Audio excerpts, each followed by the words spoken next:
સ્વામિનારાયણ હરે વચનામૃત ગઢડા મધ્યાહનું 59મું પરમ કલ્યાણનું. પછી શ્રીજી મહારાજ બોલ્યા છે, 4 વેદ પુરાણ ઇતિહાસ એ સર્વેમાં એમ જ વાર્તા છે જે ભગવાનને ભગવાનના સંત એ જ કલ્યાણકારી છે. શ્રીજી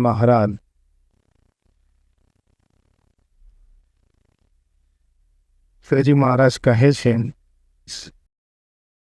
4 વેદ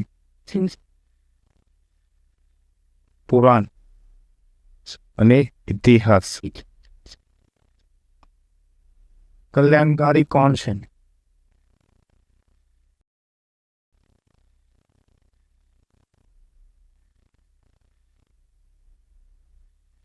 કલ્યાણકારી ભગવાન અને ભગવાનના સંત છે. અને ભગવાનના જે સાધુ છે તે તો ભાવ બ્રહ્માદિક દેવ થકી પણ અધિક છે. એટલે કે આ જે આ ભગવાનના સાધુ છે ભાવ બ્રહ્માદિક,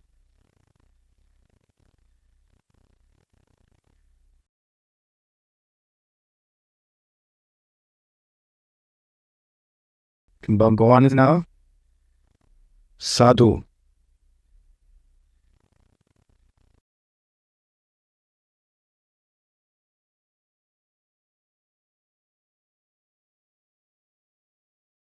પછી શ્રીજી મહારાજ આગળ એક મુદ્દાની વાત કરે છે.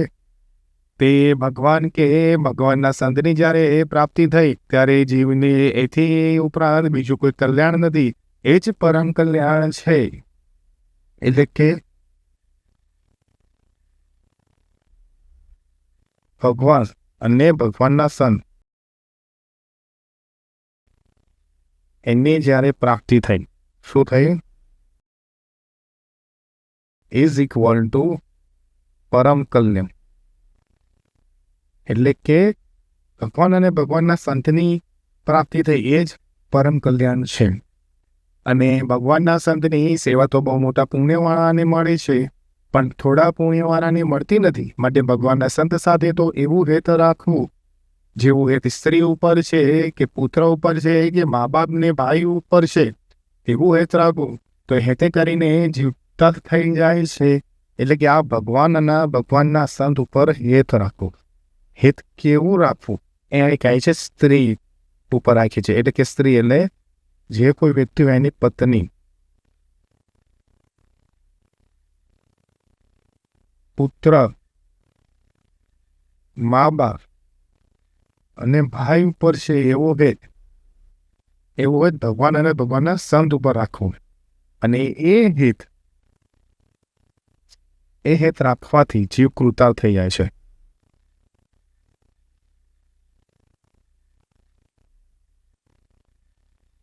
અને પોતાના જે સ્ત્રી પુરુષાધિક હોય તે તો કુપાત્ર હોય ને કુલક્ષણ વાળા હોય તો પણ કોઈ રીતે તેનો અવગુણ એ જીવને આવતો નથી. એટલે કે જે સ્ત્રી હોય, પુત્ર, મા બાપ, ભાઈ જે હેત વાળા હોય એ ભલે કુપાત્ર હોય પણ એનો અવગુણ આવતો નથી. નો અવગુણ. અને જે ભગવાનના ભક્ત હોય તે તો સર્વે રોડે ગુણયુક્ત હોય, પણ જો તેને લગારે કઠણ વચન કહ્યું હોય તો તેની આડી જીવે ત્યાં સુધી મૂકે નહીં. એવી જેની વૃત્તિ છે તેને તો જેઓ પોતાના સંબંધી ઉપર હેત છે તેવું તે ભગવાનના ભક્ત ઉપર કહેવાય જ નહીં.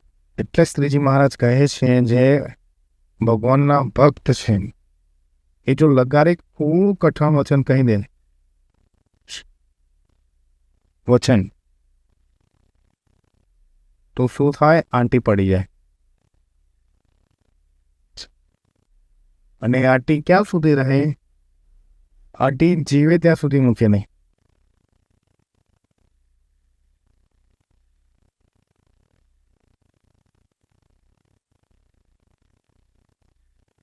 જીવે ત્યાં સુધી આંટી મૂકે નહીં.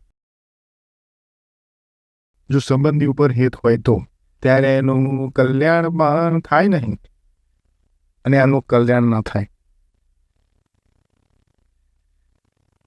પછી શ્રીજી મહારાજ આગળ કહે છે, અને સંતનો મહિમા તો પ્રથમ કયો એવો મોટો છે. એટલે શ્રીજી મહારાજ કહે છે કે સંતનો મહિમા કેવો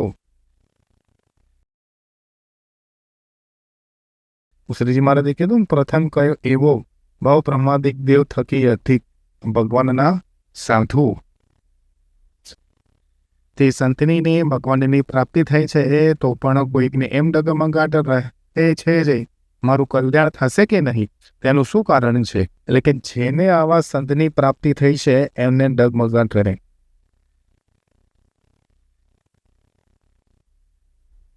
કેવો ડગમગાટ રહે?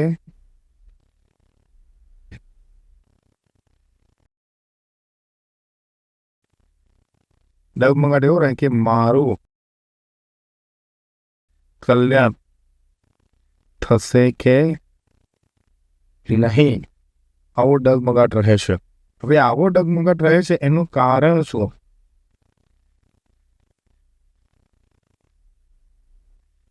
તો શ્રીજી મહારાજ આગળ કહે છે તો એ જીવને પૂર્વજન્મની વિશે ભગવાનના સંતની પ્રાપ્તિ થઈ નથી ને તેમની સેવા પણ તેને કરી નથી, એને તો આ જન્મમાં જ નવો આદર છે, તે આગલા જન્મમાં ફળશે. એનું રીઝન એ છે કે એને પૂર્વજન્મ અને જે આ જે છે નવો આદર છે. આ નવો આદર હોવાથી આગલા જન્મમાં થશે કે આગલા જન્મમાં ફળશે અને એનું કલ્યાણ થશે. અને જેને પૂર્વજન્મમાં ભગવાનની કે ભગવાનના ભક્તની પ્રાપ્તિ થઈ હશે તથા તેમની સેવા કરી હશે, તેમનું તો આ જન્મમાં ભગવાન કે ભગવાનના ભક્તમાંથી હેત મટે નહીં અને નિશ્ચયમાં પણ ડગમગાટ થાય નહીં. આગળ શ્રીજી મહારાજ કહે છે કે પછી જેને પ્રાપ્તિ થઈ તો એને ડગમગાટ નહીં રહે.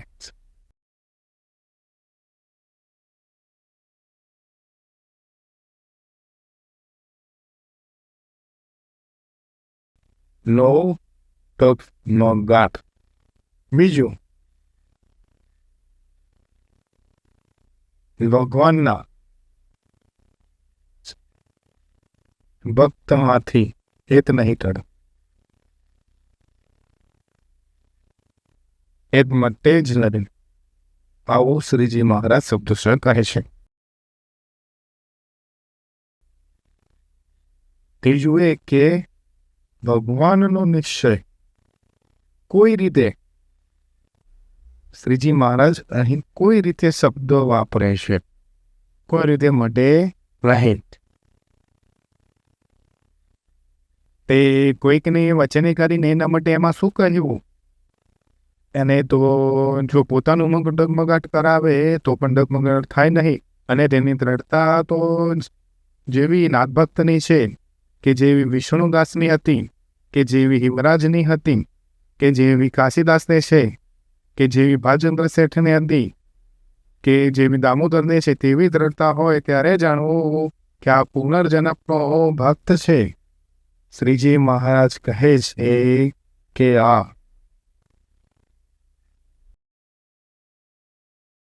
આ ભક્તને દ્રઢતા કેવી?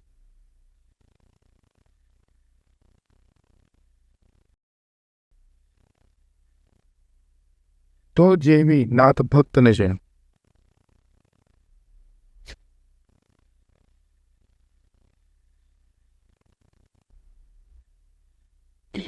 તો જેવી વિષ્ણુદાસની,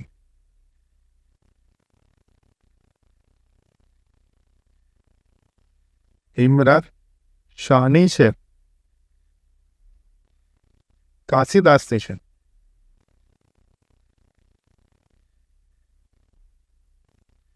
ભાલચંદ્ર શેઠની છે,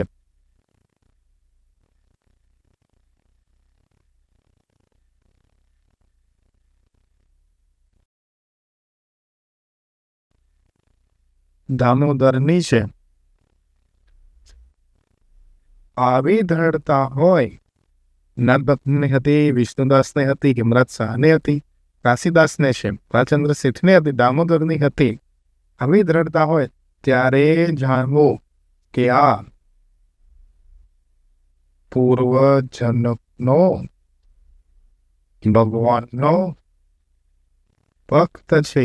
ઇતિ વચનામૃતં ઘટડા મધ્યનો બંસાઈનો જે તે થયું. હવે આપણે ટૂંકમાં દ્રષ્ટિ કરી લઈએ. શ્રીજી મહારાજ આ વચનામૃતમાં કહે છે 4 વેદ પુરાણ ઇતિહાસમાં કલ્યાણકારી કોણ છે? ભગવાન અને ભગવાનના સંત છે.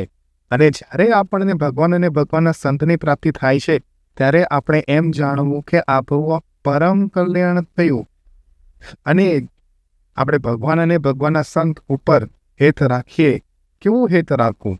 જેવું આપણને હેત આપણી સ્ત્રી ઉપર છે, પુત્ર ઉપર છે, મા બાપ ઉપર છે, ભાઈ ઉપર છે, જો એવું હેત આપણે ભગવાન અને ભગવાનના સંત ઉપર રાખીશું તો આપણો જીવ કૃતાર્થ થાય છે. શ્રીજી મહારાજ કહે છે કે આપણને સ્ત્રી, પુત્ર, મા બાપ કે ભાઈ હોય કુપાત્ર હોય તો આપણને એનો અવગુણ આવતો નથી.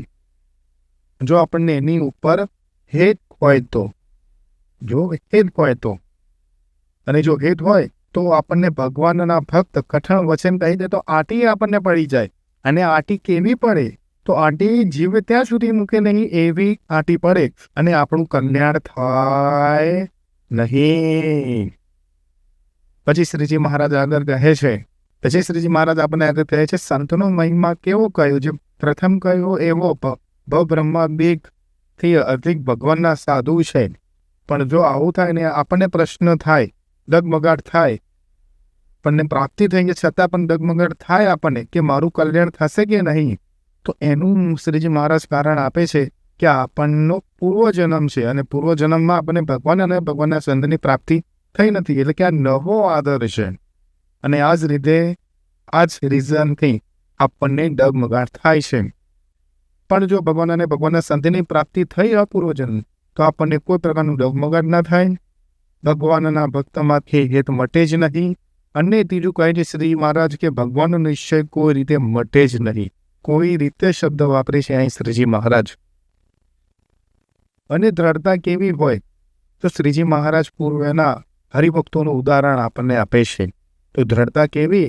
નાથભક્તની હતી એવી, વિષ્ણુદાસને હતી એવી દ્રઢતા, હિમરા શાહને હતી એવી દ્રઢતા આપણને થાય, કાશીદાસને હતી તેવી આપણને થાય, રાજેન્દ્ર શેઠની હતી તેવી દ્રઢતા આપણને થાય, દામોદરને જેવી દ્રઢતા હતી એવી આપણને થાય. અને જ્યારે એવી દ્રઢતા આપણને થાય ત્યારે જાણો કે આ પૂર્વજન્મનો ભગવાનનો ભક્ત છે. શ્રી સ્વામિનારાયણ ભગવાનની જય. જો તમને આ વિડીયો ગમ્યો હોય તો લાઈક કરો, શેર કરો અને સબસ્ક્રાઈબ કરો. અને તમારા કંઈ પ્રશ્નો હોય તો કમેન્ટ કરો. આપ કમેન્ટ કરશો તો આપણને એનો જવાબ અવશ્ય મળશે.